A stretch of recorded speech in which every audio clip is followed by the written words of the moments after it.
ನಿನ್ನ ಪಾದ ಚರಣಕ್ಕೆ ಶರಣಾಗುವೆ ದೇವಾ, ನಿನ್ನ ಪಾದ ಪೀಠಕ್ಕೆ ಅಡ್ಡ ಬೀಳುವೆ ರಾಜ.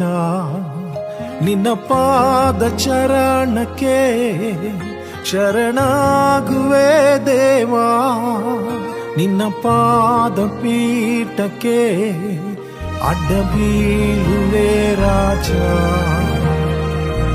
ನೀನೇ ನನ್ನ ನಿರ್ಮಾಣಿಕನು, ನಾನೇ ನಿನ್ನ ಶರಣಾಗತನು. ನೀನೇ ನನ್ನ ನಿರ್ಮಾಣಿಕನು, ನಾನೇ ನಿನ್ನ ಶರಣಾಗತನು.